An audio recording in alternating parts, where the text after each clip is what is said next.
Où en est votre organisation professionnelle dans sa mutation? Pratiquement toutes les organisations professionnelles sont actuellement mises à l'épreuve et il y a de fortes chances pour que cela soit également le cas de la vôtre. Comment évaluer l'ampleur des dégâts et comment réagir? Voici la grille d'évaluation que nous avons mise au point pour aider les dirigeants d'organisations professionnelles à se positionner.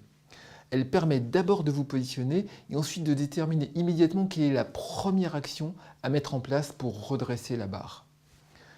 Les premiers signes d'essoufflement de votre organisation professionnelle seront sans doute la difficulté à recruter de nouveaux membres, ou un non-renouvellement des cotisations de la part de membres existants, ou des réunions internes ou externes houleuses, ou enfin des difficultés à impliquer des volontaires.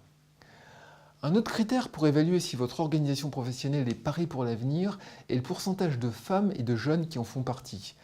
Si ce pourcentage est le reflet de la réalité de votre profession tout entière, alors vous êtes paré. Mais dans le cas contraire, le décalage entre ces deux chiffres vous donne une idée de l'urgence à rétablir l'équilibre.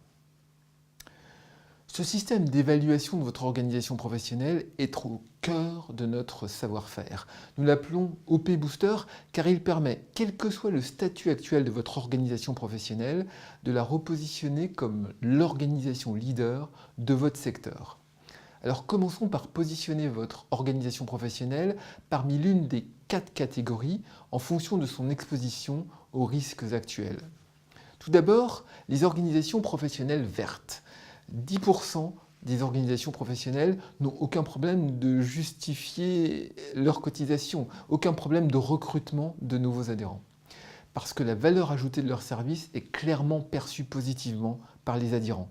Elle constitue donc le corps privilégié des organisations professionnelles. Ensuite viennent les organisations professionnelles bleues, qui représentent à peu près 20% des organisations professionnelles, celles pour lesquelles la valeur ajoutée de leur service est globalement reconnue par les adhérents existants et avec un réservoir de potentiel d'adhérents important. Elles constituent le corps aisé des organisations professionnelles. Vient ensuite les organisations professionnelles orange, c'est le corps le plus important, c'est celui des 50% d'organisations professionnelles qui ne sont pas en danger immédiat, mais qui sentent leur position s'affaiblir. Elles constituent ce corps fragile des organisations professionnelles.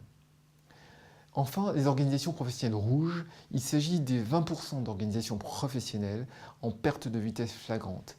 Le critère factuel le plus évident est souvent le nombre d'adhérents en décroissance. Et la cause en est souvent un secteur en pleine mutation entraîné dans une spirale négative.